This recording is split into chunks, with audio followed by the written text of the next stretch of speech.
Welcome to Good Morning Hospitality, your one-stop shop for the latest news, noteworthy trends, and thought-provoking discussions across the industry.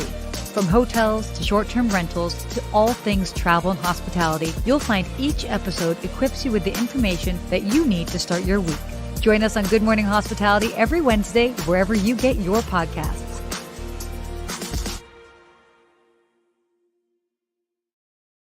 Good morning. All right, we are here. Yeah, we are here. This is exciting. I love it. Another week, a new look. Another week, a new look. I know I'm in a different part of my apartment. No judgment. No, your different corner is better than my background. Everyone Different sees. corner. Exactly. Ooh, let's see if we can get a little bit closer. We've got Kelsey in the background, by the way. Do you mind putting us a little bit closer? Yeah. Oh, hey, not that close. There we go. Now we're good. Awesome. Oh, well, good morning, everyone. Steve, how you doing? I'm doing awesome. I feel good this morning. I was telling people backstage, my mom happened to fall on this show watching it on YouTube, and she's Venezuelan and said, "You look a little bit swollen, Papi. You need to work out." So I started to work out. So if she sees this, Mom, I'm on it. Okay, we're gonna get camera ready. Wait, I have a request. Can you just do the entire show in that accent? In the Spanish accents, no problem. No problem. This is amazing. So by the way, why don't we start with our roll call? Hello, good morning. Ooh, Miguel. Miguel, you're in South Florida joining us. Good morning. Yeah, let us know where you're from. And while you're doing that, we got to give a shout out to Sarah, who was just awarded the Mover and Shaker Award by the International Hospitality Institute. That's a big deal, Sarah. Congratulations. That is a mover and shaker. I'm proud of you. Thank you. By the way, that was such a pleasant surprise. Truthfully, it was just like I noticed it and I'm like, oh my gosh, that's so sweet. So that was really nice. Well deserved. You definitely deserve it. Love seeing were... Antonio, Ola from Miami, South Beach. Hola. Good to see you, Antonio. We got Preston in the house. Wow. Ooh, Coria Maria in Mankato, Minnesota. Mankato, probably. Sorry, we're gonna go through that. Yeah. Alexandra, great to see you again this week. I love that you're joining us every week. Yeah, everybody. Oh my gosh, so sweet. Let us know where you're joining us from. This is always so cool. I know every week we've just got people from all around the country, which is just exciting. Ooh, Portugal. Christopher, welcome. Ariel's here. Man, we got a lot of great people watching. I'm going to be going to Portugal next year. Scotland. Yes. Oh, you guys are so awesome. This is great. It's so exciting to see. Yeah, now we got to deliver. We got to deliver for them today. Ooh, Chicago. Yes. My cousin from Chicago. Oh my gosh, I love that your cousin joined. Zafrane. You see, we got the whole everybody in here. This is neat. Anyway, so as you guys are tuning in, let us know where you're joining from. We'll totally give you a shout out. I love that. Love that you're taking the time out and joining us from all parts of the world. So it's awesome and exciting. But should we go ahead and dive into today's conversation? I think we should. Should we ring the bell? Sure. Oh, new feature. We got our hotel bells out. New feature, guys. Oh gosh. You're gonna love we found out Sarah and I both have hotel bells on our desk for some strange reason. We didn't know till just right before we got on. Some strange reason. We both work in hospitality. What was funny is you actually had the bell and I was like, oh wait. And I literally had to just dig right here and poof, a bell. It triggered you. I saw that concierge. All of a sudden you popped up. You're like, I gotta go somewhere. Oh yeah, I gotta go. The bell's ringing. So wow, somebody clearly had their caffeine this morning. Both of us, we're ready. Biscayne coffee, and I don't know what you're drinking over there, but we're ready to go. We don't need to talk about it. It's okay, but it is legal. So, so actually, wait. Quick thing about the bell before we move on to today's topic. And curious, by the way, if you are tuning in and you work at a hotel that's old school that has a bell, let us know if there's like a code for your bell. So Steve, did you know, like when I worked at a hotel, there was a code, like one bell would call the page, two, like one ding.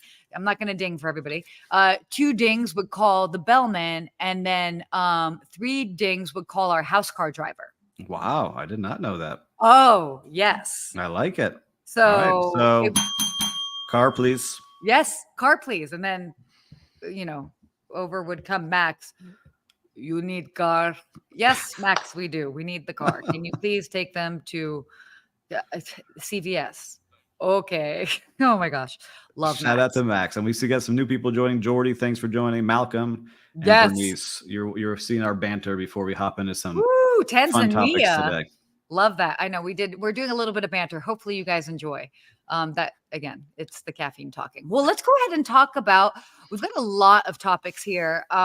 Just interesting things that are going on in the industry. So the one big thing, IHG just did their quarterly sort of recap, and they found that their RevPAR is up 12.8, so almost 13% over 2019. Mhm. This is interesting. I mean, we're living in a different era than like pre-pandemic. Um, Yes. it's fascinating just seeing the growth in different ways, and just like how people have really doubled down as far as the consumer side, how they've really just doubled down on travel, and they're willing to pay more. Yeah. And what was interesting and seeing, I dove a little deeper into it and seeing the interview by the CEO of IHG. Mhm. And he said, look, groups are pushing it. So they're up Yeah. 10.5% in group bookings. So it's great to see companies really investing in travel and doing big events. And you Mhm. travel around to see all these big conventions, and so do I. So it's amazing to see that. I feel like they're bigger and better than they were even before the pandemic. Oh, totally, totally. And it's interesting because it's across the board, by the way. I mean, IHG just came out just because the numbers were so strong, but Marriott as well also reported pretty high increase. I think this was a little bit less. It was more like 10.5. But it's fascinating. And then also when you were talking about this group business, the different markets that they were talking about. So top markets that have nearly fully recovered since, or basic, I hate using that word at this point, but you know what we're talking about, Yes. since 2019, like the big ones like Austin, Nashville, Denver, all fantastic cities and amazing, and they've all exceeded 2019 levels. Yeah, and if So you're listening now live, give us a little thumbs up emoji if you're seeing that at your hotel. We'd love to see what's going around because we have so many countries here that if you let us know, it'd be interesting to see that quick poll, like a thumbs up or a yes that your business is up or down. Let us know. yeah, But let us know. And by but the what way, he we had yeah, a go ahead. couple of people join us late. Oh, sorry. No, Sorry. go ahead. Go I want to ahead. give a little bit of love for some people that joined us late. Lonnie joined us. We got, yes, Lonnie from South Florida as well. Brian McKenzie from Amsterdam. Jim over the hill in the valley. I'll join you one day. Jeremy's back again. I It's know good to see you again, Jeremy from Jeremy. Israel. Oh my gosh. Thank you so much, Jeremy, for joining us. So sorry, I just want to do a shout out to Yeah. all these amazing people. But what was interesting too was that he had said that revenge travel is done. So all the people who had saved up on travel and were willing to spend crazy amounts on whatever their dream trip was has Yeah. slowed down. And Uh-huh. so now it's more back to like Bleisure. you, yeah, bleisure and really those business bookings that like you and I know when you have those Yeah, big conventions in, it's a little bit easier to staff because you know how many people are going to be there, you know what totally. to expect. Totally. So I know a lot of my friends in the hotels are liking that these groups are back because they can plan better, especially when they're short staffed. Like they know Yeah. what to prepare for. Oh, 100%. It's all about forecasting.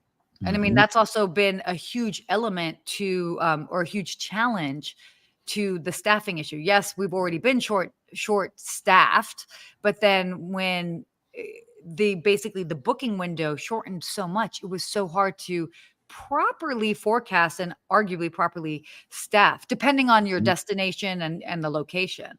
Yeah. Um, A lot so of times we would have to overstaff because you didn't know what was going to come because it was booking like same day for that day on certain yeah, weekends, yeah, especially in our definitely. market down here in Miami and South Beach. Yeah. Ooh, I gotta come visit. Maybe I will in December. Stay tuned. Oh, yeah, you come Uh, on down. yeah. So the next topic that we had was Hyatt basically announced that they're kind of creating a new well-being collective of global properties. And we know, I mean, obviously, wellness travel, not a new concept, not new that we're even seeing different brands kind of lean into that. But what was interesting about this is that they're kind of doing this well-being collective, and it's a set of global properties really tailored to well-being experiences. And they've got over 30 properties right now, and then they plan to extend in 2024. Interesting is that they found a global business traveler report found that 93% of corporate travel managers report that most employees take advantage of health and wellness services, at least even if occasionally while traveling. So health and wellness is definitely on everybody's mind. Yeah, and for listeners out there, it's not the health and wellness. I guess they're doing yoga and some other things, but they have some cool stuff happening Yeah. at some of these properties. Like an example, at the Miraval Berkshires Resort and Spa, they're teaching their guests how to start a fire from scratch. So Yeah. I've always wanted to learn that. Like if I got stuck out there like Tom Hanks in Castaway, could I start my own fire?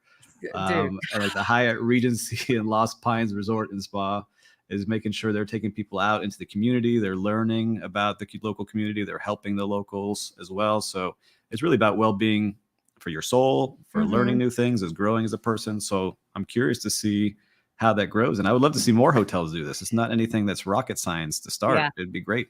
Yeah. No, what's interesting, funny, because now that actually just reminded me, way back when in 2019, I went to Puerto Rico with the groups and meeting teams over at Hilton. And it was interesting because that's not normally a group that would have me come to a location, but we did that, and it was fascinating because they were really breaking down their health and wellness offerings that they were offering specifically for groups, because there are actually a lot of conferences and conventions that happen in Puerto Rico, interestingly enough. And so they were just showing like all the different things that they offer, from yoga classes to the different healthier food offerings. So all of their menus have different, whether it's more vegetarian options or just healthier options in general. It doesn't have to be vegetarian, doesn't have to be healthy. Yes, you can be healthy without being vegetarian. Are you vegetarian? I am. You are. I am. I learned something new today. I am. Yes, I am. I started dabbling in fish this past year, and I still feel guilty when I eat it. But that's a story for another podcast. The internal struggles of Sarah when she goes out for sushi. But it's great to see, again, wellness has just been on the mind of all of these hoteliers for so long, but I like it. Oh, have you also noticed this? I have recently, because I'm actually, despite what my Instagram says, I am not a big drinker. And there's been a lot of non-alcoholic options. Have you found that? I see it popping up on my feed a lot. I am not that person. However, I like my glass of wine every evening. Is a lot of my friends have gone sober. Like they're like, I'm not drinking anymore. It's just I feel better. And they're doing a lot of this, and they're from the alcohol business. So these people who are selling spirits are now saying no longer drink. Same thing with bartenders. A lot of bartenders saying I no longer drink, but I'll make sure I know how to make it for you. So I'm really happy to see a lot of people living that healthier lifestyle, because you can fall into that trap in hospitality. 100%. Right? And so I like that they're pushing not only for their guests, but they're making it, more normal to say, hey, I'm going to focus on my well-being and growing as a person, whether it's through new activities, through working out your body, through spirituality, through whatever it might be. I'm happy to see that a lot of these places are doing it. So kudos to Hyatt for pushing. I hope a lot of other hotels jump in there. Yeah, I know. Again, it is really interesting. I mean, I'm seeing so many mocktail options on menus. I'm that weirdo that gets super excited. So by the way, the next time you guys see a bunch of drinks in my photos on Instagram, mocktails. They're either mocktails. They are. Well, because if I'm working, I'm definitely like, don't waste your alcohol on this drink. It's like for a photo. Like that's how honest I am. Yeah, or I order it, and then whoever I'm with, they end up drinking it. And I say, look, some people are trying to get you to fall off the wagon here. Jim is saying that you need to fall off the wagon and go for an In-N-Out burger. Whoa, fall off the. I know, right? How boring am I? The vegetarian that doesn't drink and does yoga. I haven't done yoga in a while, but all right, let's get back to the. But the cat say that there's real growth in no and low alcohol offerings now. So she recommends looking out at Everleaf aperitif. Oh, interesting. All right, Kat, we're going to check that out. I love discovering new things. I write about it pretty often on what I'm sipping. So you can see that in the newsletter I write. So What I'm sipping. what I'm sipping this month. Oh, Sarah's just having energy drinks. So, the next topic here was about MGM. So, as we all heard a couple weeks back, that We talked about it. yeah, we talked about it. How Vegas, a couple of their big hotels, were basically held hostage with their cyber attacks, and now they are handing out vouchers for the victims of the cyber attacks. What I was curious, did you see like how much any of that was by any chance? They didn't say.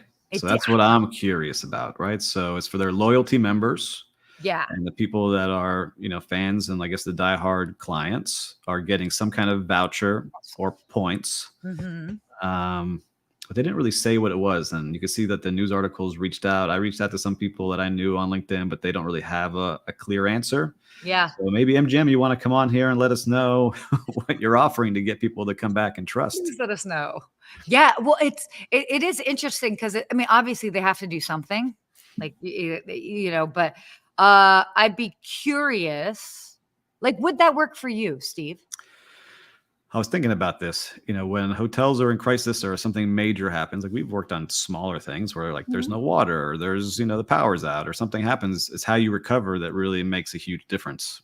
And so if you can really recover well, you might gain some new fans, right? Yeah, Just like they teach us in hotels, like when there's a problem, that's the opportunity for you to go above and beyond and make a fan for life. that's a chapter in my book. Is it? It is. So tell us about it, right? Give us some examples here, but that's what I really shout out to the book. Where we get the book on Amazon, right? Hold it Yes, up you can again. get the book on Amazon, Hospitality from Within. You can also get a signed copy at hospitalityfromwithin.com. I need one for my desk, Sarah. Oh, how I'm do gonna you have not to have one? I need to get one. You see, we've been on this show together. We're learning all Oh new my things God. today. Okay, you send me coffee, I'll send you a book. Done. It'll be good times. Oh my But yeah, God. so how do you recover? Give an example here, right? Because if you were advising MGM, you wrote the book on it. What would you say to do? Whoa, let's not get Yeah, it but too let's far say ahead. you had a big crisis, you have a lot of upset guests. How could you make an impact? Yeah, I think what they're doing truthfully is the first start as far, I mean, because they're also offering them free stays, like to come Mhm. back and have a free stay.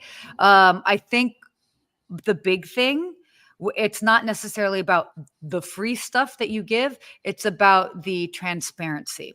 So I think, and I would hope, I have not been on the receiving side of these emails, is that they would in the email say, unfortunately this happened, and then actually explain what they're doing differently to ensure that this doesn't happen again. So really Mhm. kind of like detail that out. Yes, do that with points. Yes, do that with whatever. That's fine. But half the time, what I always found is I mean, yes, obviously there's an element of like, okay, do some sort of compensation or some sort of gesture, but it really comes down to the open transparency. And it's like, this is how we're going to do it differently. Because at that point, guests want to feel heard if a mistake happens. They Mhm. want to feel that they, like, if they're telling you, oh, this did not go the right way, then yes, I hear you. I acknowledge that. And this is how we're going to fix it.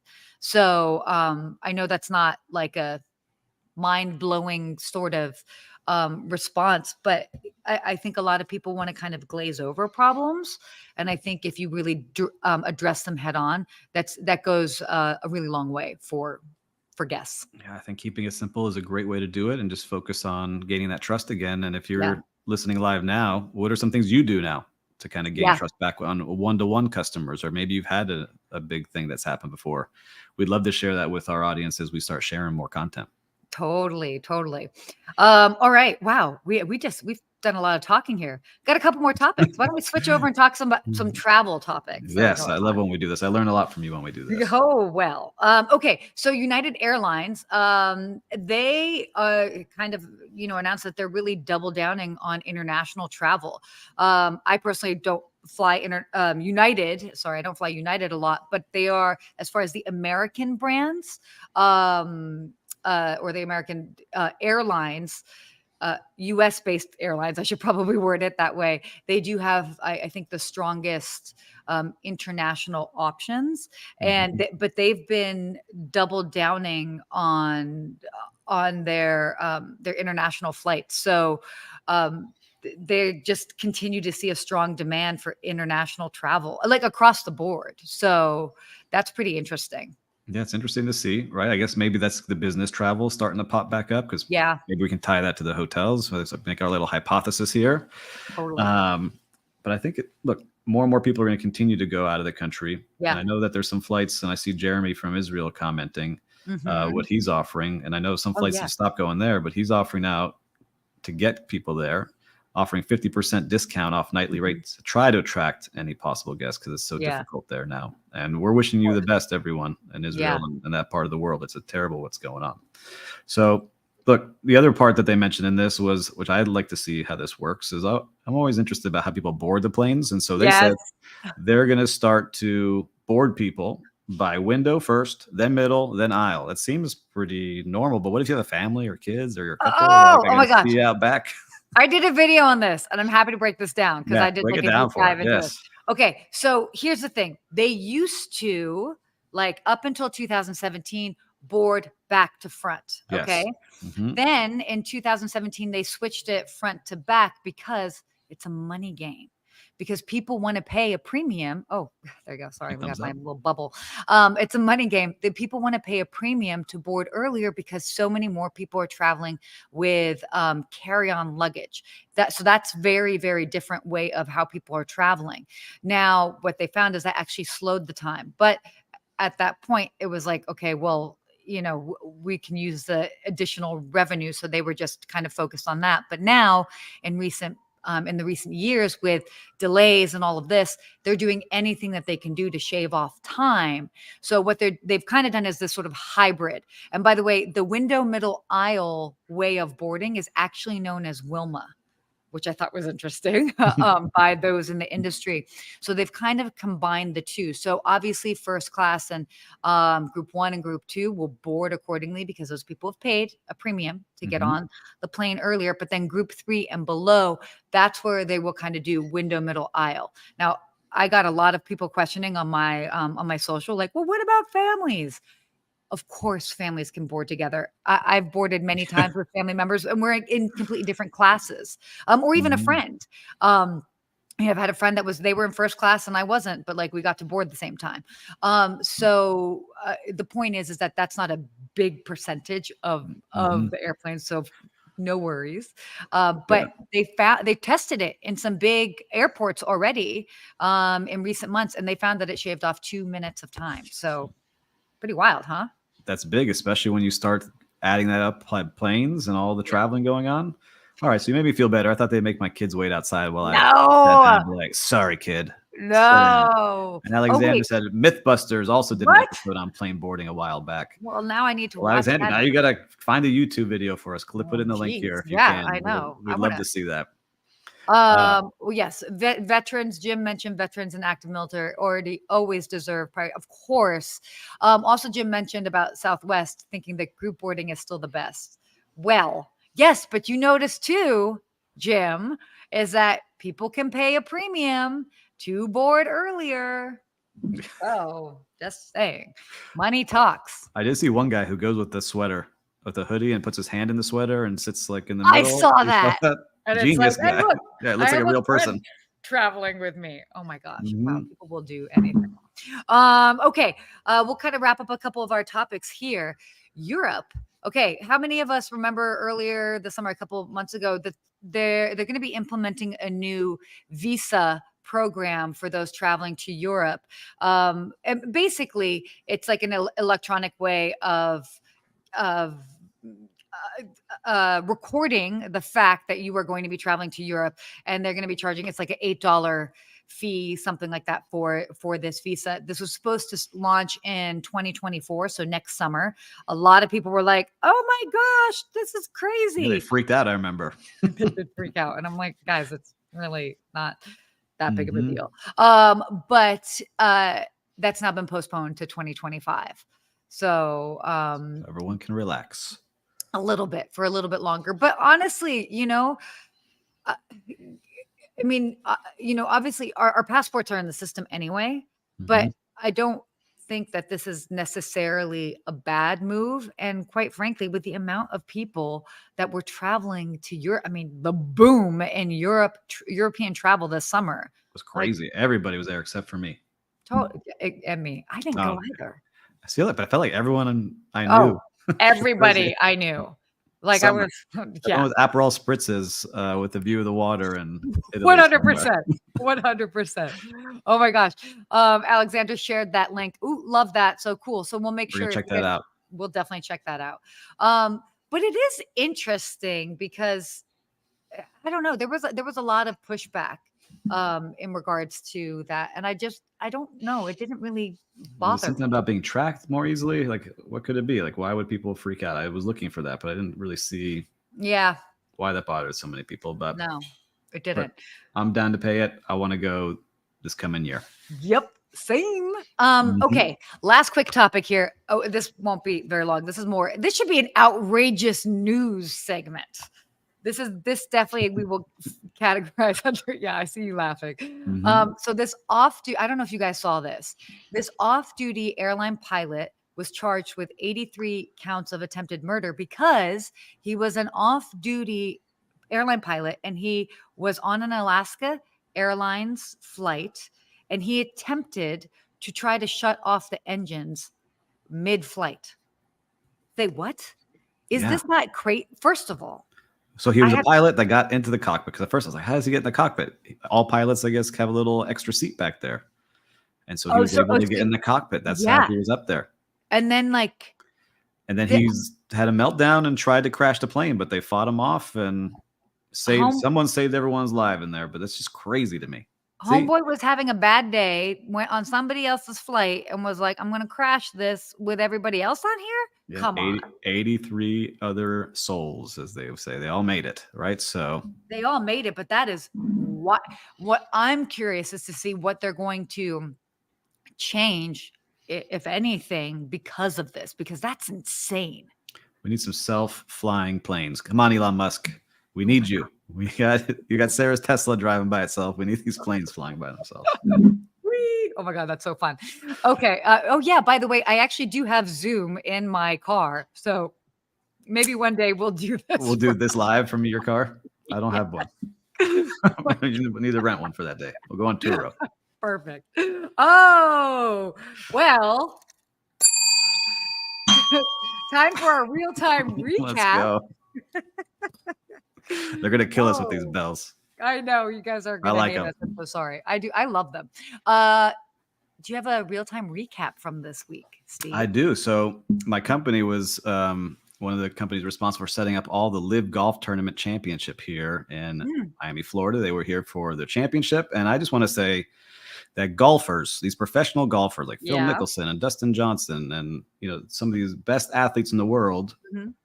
are just walking around with the fans, and it's just cool to me to see like how genuinely nice they are. It's not like football or basketball or tennis where you're just like in the stands and you can't interact. You're there with them, and they're taking selfies and signing Oh, autographs, that's and amazing. I just saw the kids' eyes, like how like amazed they were that they were meeting these superheroes to them. And so just shout out to them. Great hospitality. I didn't see anyone like, no, I can't sign this or get away from me. Everyone was genuinely nice. So I take that as my hospitality part of the day. Your hospitality part of the day. Interesting. I'm actually trying to think of one. Okay,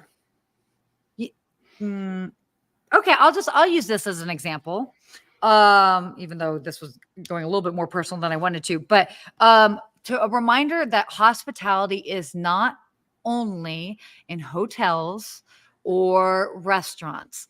Any sort of business that you have that you interact with other people, there's an element of hospitality. And I had been, for example, I've been living in, I'm moving. So that's what, hey, you'll be seeing different backgrounds over the next couple of weeks. And I had moved into a building and I felt that they just, every time things fell short. And it just felt insincere. I would ask for things. I'd offer to pay extra for things. And I was just kind of like pushed to the side. And I am moving to another place. And I've had a completely different experience. And again, it's not necessarily a hotel. No, it's not. It's an apartment building. Yeah, big part of your life, though. 100%, big part of my life. But the fact that like from day one, like I just something didn't feel right, and that stuck with me. And even though now they're trying to recover and try to, oh well, can we do da da da? And it's like you probably shouldn't have been like weird to me at the beginning because I sensed that, and I never could feel totally comfortable because just there were a couple things that happened at the beginning that just didn't sit right with me. So that's just a random thing, that reminder that any business that you have, it doesn't have to be a hotel, it doesn't have to be a restaurant, so long as you are interacting with people, that's the hospitality business. So it really matters, and it can make a big difference. You know where I would like to see more of this? I'm going to keep on this topic. Is that in healthcare, right? So hospitals, doctors, like treat people well. They're there for a reason to usually feel better. Right? Totally. There's such a big thing that can be done there. So, you know, for any listeners out there, I'm sure you deal with other things out there too. Let us know what kind of business or place you would want to see have a little bit more hospitality training like we all have. Yes, definitely. Because anyone can get better in their business by doing that. So true. Oh, what is this? Oh, fly Aer Lingus to Ireland. Noted. I got to go to Ireland. Jim sent that in. Okay, perfect. I love this. Now I'm going to Ireland. All right. So our hospitality quote. Yeah. Should I read it? Yeah, you should. Right. Take a and deep breath. Hospitality, there's always more to learn. And you're dealing with so many different types of people from all over the world every single day. You'll never know it all. And that can be humbling. But it's also a great opportunity to develop a coach mentality in your management staff. And that is from Dwight Zeringer. Zeringer. Zeringer? I would say that. Dwight Zeringer. Great quote. Yeah, right? I mean, what I love in that quote is that reminder is that, well, first of all, the number always be learning. I mean, I think that that's the beauty of our industry, is that like no day is the same. You know, again, you're interacting with so many different people from all around the world. Every request is different. Every day is different. And how lucky are we that we get to work in an industry where every day is different, because that keeps you on your toes. It keeps your brain nimble. And I guess, like this says, it's humbling. Like you never get too comfortable. I think that's part of the hospitality addiction that we all have that's worked in it. Like every day's a new challenge. You get reps and dealing with different kind of people from all over the world. And Kat mentions here that Setting the Table, the book, is a really good job on this. I have it actually on my shelf. I'm looking at it now. I was about to say, I feel like I have it somewhere. But so Danny Meyer. We have to get Danny Meyer on here too. So Danny, you're coming on next. We have some big guests coming up too. I don't know if we should mention anything yet, but I love who we have coming up soon. Not yet, but in a couple weeks, I think that we should tease, because we do have a couple of really interesting guests coming on. So stay tuned for that. But again, we are super lucky when we're in a business where we get to create memories for people, and that you can't, like, money can't buy that. I love getting it. Yes. But I love getting to do it every day. And especially on the show with you, we get to impact so many people. There's so many of you that write us. I love seeing all your notes. I know Sarah does as well. And keep joining us every week, but make sure to subscribe so you get alerted when we're coming on. And if you missed this live, you can always find us on all streaming platforms. Just put in Good Morning Hospitality and you'll find us. Definitely. And if you want to stay up to date with everything that's happening in the hospitality business, as far as venture capital, private equity funding, acquisitions, you name it, head to Good Morning Hospitality. They have the GMC report, which is pretty neat. So you can go just to the main website. There will be a link there that you can click for that to get to the GMC report. So you can stay tuned for everything. So, wow, that is it for today's show. This flew by. It did. It was a lot of energy today. We brought the energy. That's good. And our bells. And our bells, by the way. Let us know if you like the bells. I will make sure to try and keep it by my computer for next week when I'm joining from a different location. Travel around with it and put it on front desks. I was like, excuse me, sir. I'm just traveling with my bell. Yeah. Oh my gosh. Well, there you go. That's it for our show for this week. Join us next week. And as always, thank you. Thank you very much. Have a great week, everyone.